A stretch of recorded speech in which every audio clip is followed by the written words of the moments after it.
Hey, Wonderhussy here. I'm out in the middle of this, well, muddy, mucky, marshy desert. It rained really heavily out here. I'm just outside Death Valley, and it got some serious rains last week. Well, I think maybe even the week before. It's been raining a lot, and I knew in advance that I was going to be going someplace really wet and muddy because my friend Larry went out here last week and explored ahead of me of this location that we're going to, and he keyed me in. He told me, it's muddy, come prepared. So I'm wearing galoshes, which I never anticipated needing galoshes in the desert, but, well, sometimes the desert isn't so dry. And it's really nice being able to splash through these puddles and not have to worry about it. Unlike, look what happened to poor Larry. Wah, wah. Okay, so we're coming up on some abandoned buildings in the middle of this mucky mess. And that is the reason why I'm here. It's one of those days where it's cloudy but sunny and I need my glasses and then I don't need my glasses. Anyways, the reason I'm here is it's an abandoned brothel alert. Ooh, ooh, ooh. My siren went off in my house in the bat cave, the hussy cave, and I had to jump in my car and go. I became aware of this particular abandoned brothel as a result of the last video I was editing. I was editing a video I made about Goldfield. Well, in that video, I went to the Goldfield Cemetery where the madam of this other abandoned brothel is buried. And so in the course of my research for that video, I wanted to look up a few facts about that madam and that brothel. In the course of my research, a different abandoned brothel came up that somehow I had never heard of before. It blew my mind because it's really not that far from Vegas, and I thought I knew this area pretty well. Anyway, this particular brothel here dates from I think it opened in the 50s, and it was called I think Amargosa, Ash Meadows Sky Ranch, is that it, Larry? Yeah, Ash Meadows Sky Ranch. And it has a really interesting backstory. So the madam was this woman named Vickie Star. Well, at least that's what she went by. And she was a longtime prostitute. In fact, she said of herself, she was always a prostitute, never a whore. Apparently there's a difference. But she was a lifelong prostitute from, I don't remember where she was from, the Bay Area maybe. But she worked in Oakland, San Francisco, Winnemucca as a prostitute. And then she decided she wanted to find a place of her own. So she was driving down south. I think she was headed towards California, but she heard about the opening of the Nevada test site. You know, where they blew all the atomic bombs up back in the 50s, tested them out in the desert outside Vegas. Well, she read about that and she thought, there's going to be a lot of guys out there and they're going to need companionship. So she turned her car around and went to Beatty, Nevada instead, and found this old brothel in Beatty that she ended up buying. And she ran that for many years. It was called Vickie Star Ranch. And it was pretty successful. She lived there until I think 1970-ish.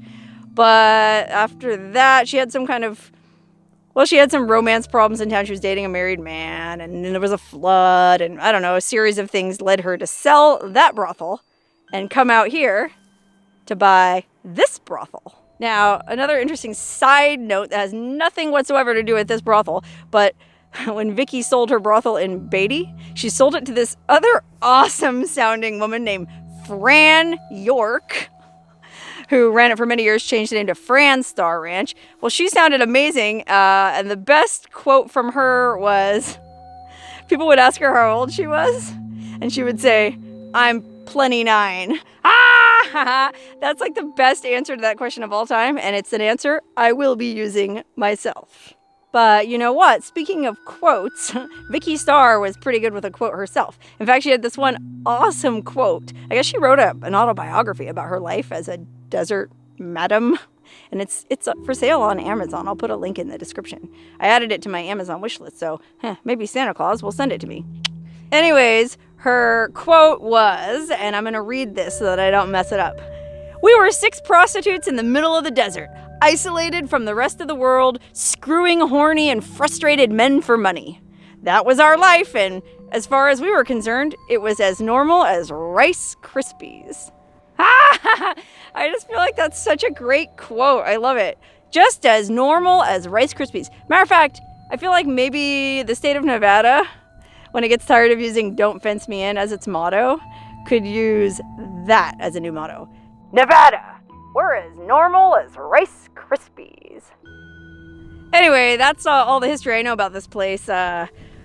Apparently, I don't know, I can't remember how long she ran this thing. I feel like she ran it until the 80s maybe, and then it got closed down for the simple fact that well, here in Nevada, we have legal prostitution, but every licensed brothel, the sex workers have to get an STD check every 2 weeks, I think, or maybe even every once a week. I can't remember what the schedule is, but this brothel here was so far out in the boonies, and it was such a long drive that I guess I don't know who does the STD check, some county official. It was too far for them to drive, and so the brothel got shut down. And it's a shame because from what I read online, it was a really nice place. I mean, before Vickie bought it and turned it into a brothel, it was actually a motel and restaurant.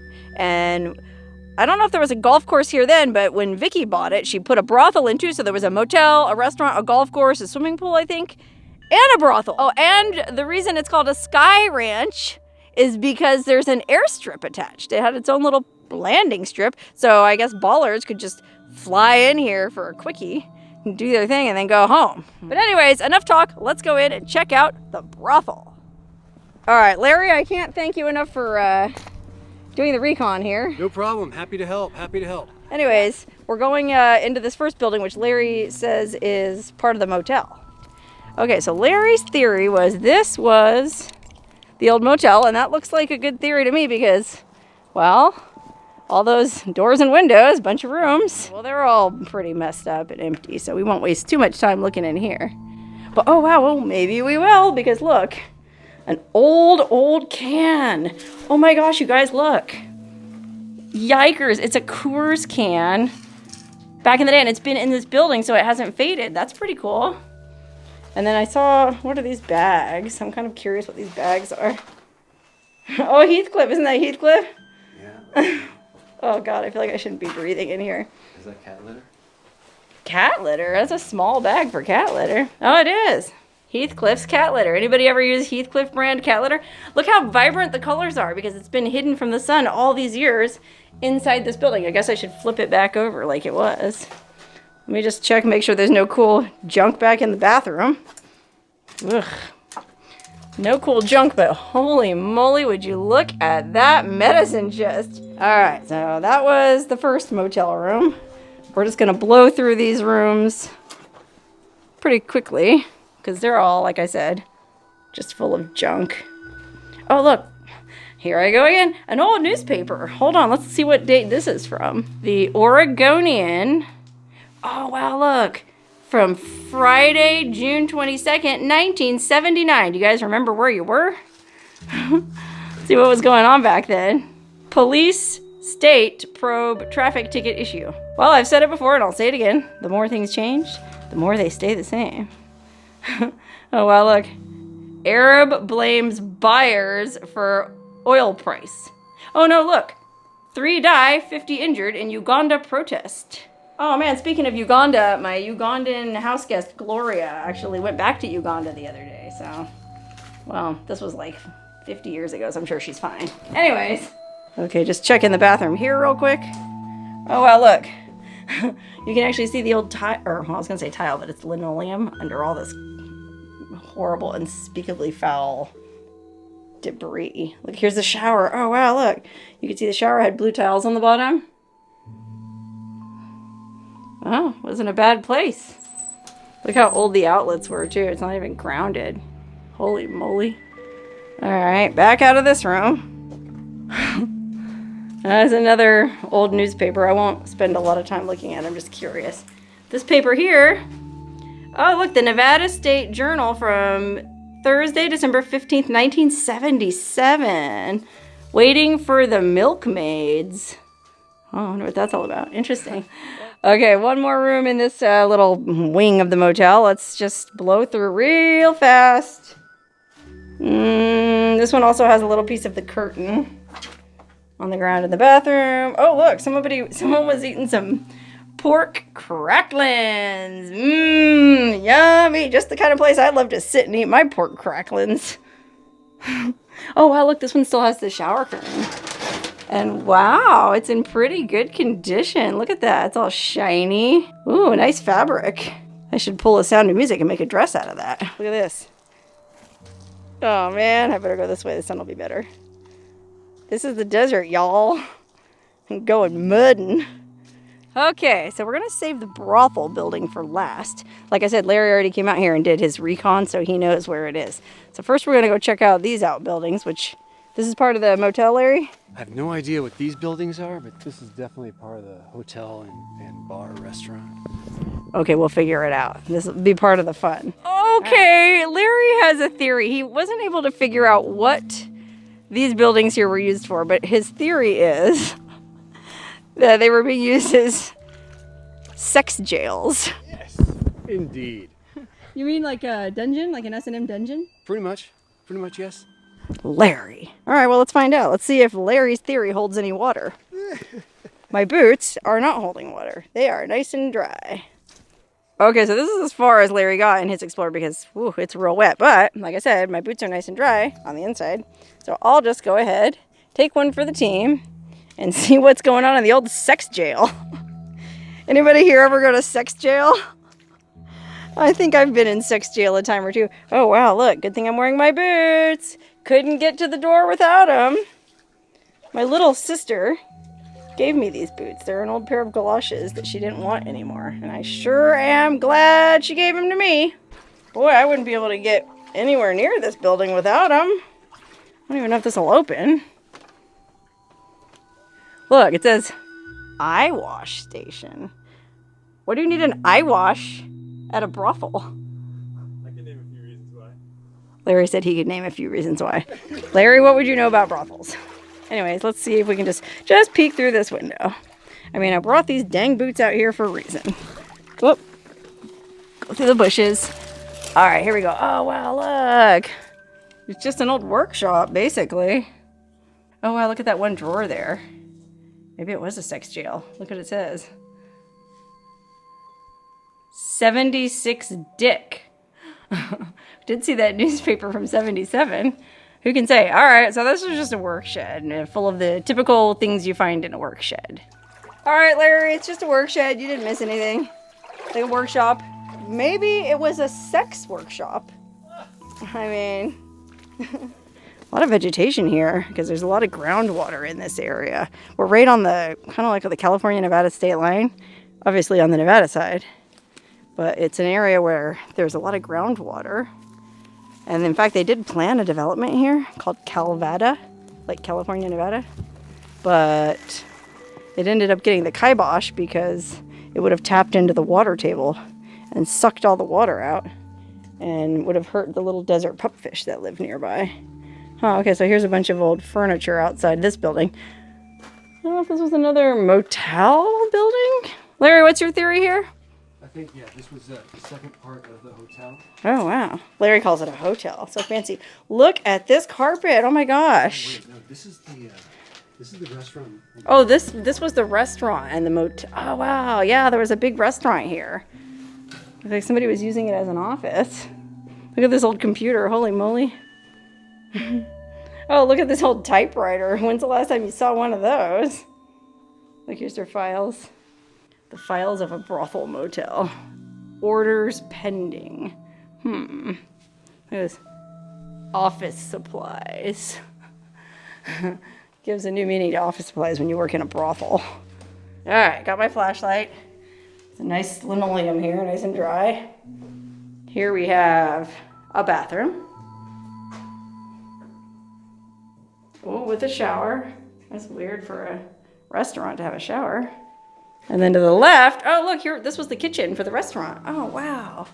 Oh, look, the walk-in freezer. Oh, my goodness. Look at the handle on the inside of the walk-in freezer. I want to get stuck in here. Oh, my gosh, you guys, look. I want to see a real relic. Nokia accessories for an old-fashioned Nokia cell phone. Remember those? Look, there's the box for it. Somebody was real excited. They got their brand new Nokia candy bar style phone. Remember those? Man, the main thing I remember about those was that annoying ass ringtone. Remember that? Everybody had that stupid ringtone. Now here's the pantry, apparently. This is where they stored all the canned food. Oh, look, there's a bucket of cat litter. I guess they moved up from that Heathcliff stuff. Oh, look, cute little table. Cute little bowls and plates. The Job Hunter's Resource Guide. Oh, I got a tip for you. Go work in a brothel. It's probably not that easy. I mean, guaranteed, actually, it's not easy to work in a brothel. I certainly wouldn't want to do it. You know, I have nothing against that line of work. I think it's perfectly legitimate and acceptable. I don't know why prostitutes get such a rough time. Oh, look, a painting. But it wouldn't be for me. All right, so that was the kitchen. Wow, look at the old stove. Dang. Fry up some, oh look, Wolf brand. I was gonna say you could fry up some hot legs, some breasts and thighs. You know, what do you eat in a brothel? Fish, I guess?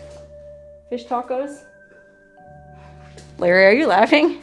Larry, did I cause your concentration to crack? Oh, before we go in there, let's just see what kind of stuff's left behind in the kitchen. Kool-Aid, hydrogen peroxide, and Morton salt. I know a good cocktail using those 3 ingredients.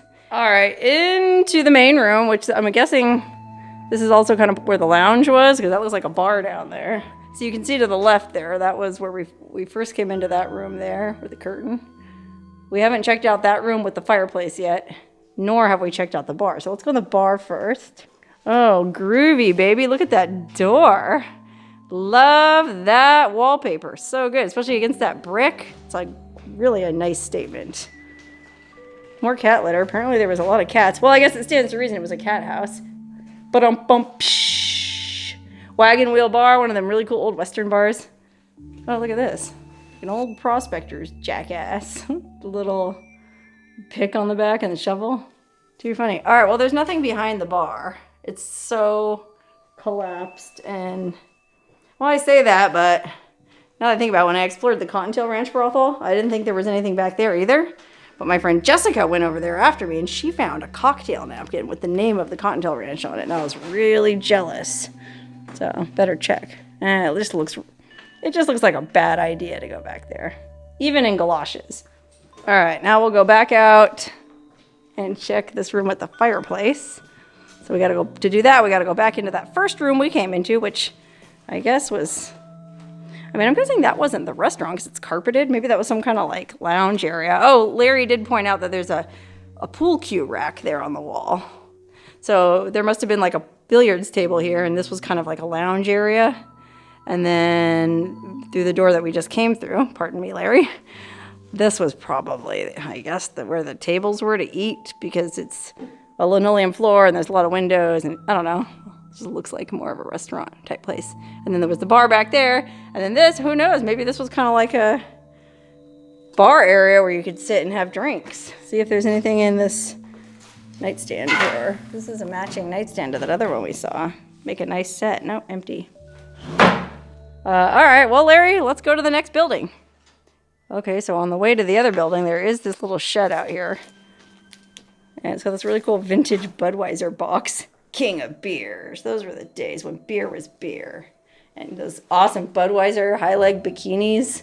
Remember those? That poster of those 3 babes in the Budweiser bathing suits? I really need one of those bathing suits, but they're super expensive. You can get them on eBay. Okay, so that was the restaurant. We've seen 2 motel buildings and the restaurant. Now there's one building over here, and then we'll go check out the brothel. So this, I'm guessing, must have been part of the motel. Oh, wow, look at the bathroom. Yikes. Look at the shower curtain, though. Wow, it's in pretty good shape. Oh, wow, look, here's an old newspaper article from April 3rd, 1981, all about what I was just saying about how Resolution opposes 40,000-acre pupfish refuge in Amargosa Valley. Oh, it's from the Pahrump Valley Times back then. Yeah, man, people were really upset about that Calvada development not being built because of the pupfish, but I don't know. It's a friggin' desert, dude. What do you want to tap into all the water and suck it dry for? Just so you can build golf courses and houses? Actually, to be honest, I was kind of on the side of the EPA in that one. Or I don't know if it was the EPA. I guess it was the... Oh, maybe it was the EPA. I don't know. It was a really famous... It was the first time the Supreme Court ever ruled in favor of endangered species. It was a landmark case. Wow, look at this shower curtain. This is, I don't know, you can't tell because you can't feel it, but it's velour. It's velvety. You know, it's like 3D. Really cool shower. One of the coolest shower curtains, if not the coolest shower curtain I've ever seen, actually. That's neat. More busted rooms.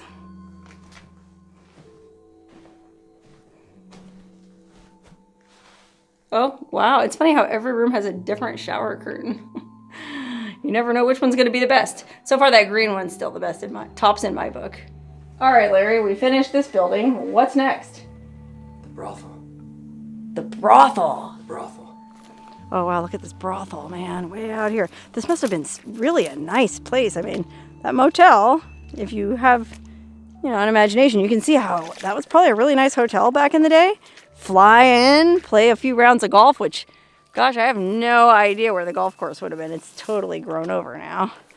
But it sounds like a good deal. It kind of reminds me of Sherry's Ranch Brothel in Pahrump, if you've ever been to that. That's like a resort brothel that has volleyball and a swimming pool and I think tennis courts and a spa and an on-site hotel. So it's not just a place you go for a quickie. You actually bring the wife and stay. All right, here we are. The old brothel. I sure hope we can get inside. But even if we can't, this place has already been so interesting to explore that I won't be too upset. Oh, wow, you can tell it was a brothel because you come up the front stairs and there's the door, but it's all gated off because, you know, oh my gosh, yikes, guys. Look what I almost walked right into. Yellow jacket nest. Gotta hold real still. I don't want to get stung. They could be Africanized killer bees. I don't know if those are yellow jackets or killer bees or what, but ooh, I don't know. I want to go in this abandoned brothel, but I don't want to get stung. Larry's saying I should just push the door in and walk past the bees, so I'll go very slowly. Oh my gosh, yikes. Were these bees here when you went in, Larry? Yeah. Oh, it's a fresh infestation. Okay, I opened the door. I'm just going to walk by cool as a cucumber. Bees in the brothel. What'll I do? Bees in the brothel. Don't want to get stung. All right, we made it past the bees. Wow, talk about security. I was going to say about that window on the door, that was for security, but I suppose a yellow jacket nest would be just as good. All right, we made it into the brothel. This is the front room. This is where the parlor would have been. There's a hallway where all the girls' rooms would have been. You can see here they had really nice carpeting. Sure, there was a nice sofa you sat on when the girls came out and did their lineup. You could pick who you wanted. They probably had some kind of little bar, I would guess. Usually there's a bar where you sit and have a drink while you're making your mind up. Okay, here's a room over here. I guess it was just well, maybe this was the madam's office because it's right off the front room. Okay, but I'm guessing back down this hallway, this is where the rooms were where they did their biz. You know, just a big enough room for a bed and... Well, that's it. No sinks in here either. Like Janie's Ranch brothel that I explored, there were sinks in each one. Oh, this one's got like a little bathroom here, so I guess you went and washed your willy here. And then there's cups for mouthwash, so you wouldn't have bad breath. Here's another little, just big enough for a chair, a nightstand, and a bed. Do your business and get out. Fancy curtains. Man. It'd be cool to find some personal artifacts in here that belong to one of the prostitutes. Or what would really be cool is if we could find something that belonged to Vickie herself, the madam. Oh, this one has a closet. I wonder why. Well, a lot of brothels nowadays, the prostitutes actually live in their room while they're on site for 2 weeks at a time or whatever it is. So I guess you would need a closet. Well, this here looks like it had a fireplace. This must have been like the deluxe suite. Not so deluxe anymore. This had a closet too. Huh. Well, it kind of makes sense. What if the guy wants to take off his suit and hang it up? Who wears a suit to a brothel? I don't know. I guess not. Not many. Wow, look at those faucets, how they're covered in those mud. Aren't those like wasp nests? Creepy. Alright, well, down the hall, here's for the broke people that couldn't afford anything better. He just got this old busted mattress in the closet. Go to town, boys. Oh, here's another bathroom. I'm trying to make sure I go in all these rooms so you know I'm doing a thorough job. Here's where, I guess you could hire someone to give you a bath. Or I guess the women who worked here took baths here. End of the hallway. So, good amount of rooms here. Look, it's door number 21. Plenty of ladies working in here, I'd say. And then here's the kitchen where they all had their meals. I guess they didn't get to go to the restaurant. Ooh, it smells in here. And no wonder, because look at these drawers. All kind of stuff's been making their homes in there. Look at the linoleum. It's a cool pattern. Holy cow, what a place to explore. I really enjoyed it, especially having been able to do that research first and read about the history of the awesome woman who ran this place and her awesome quote about Rice Krispies. But for now, I gotta get going because I'm actually on my way to a bunch of other adventures. So stay tuned. I'll be back next Wednesday. Or if you want to see me on days other than Wednesday, you can always follow me on Facebook and Instagram. I post a lot of stuff there. See you then.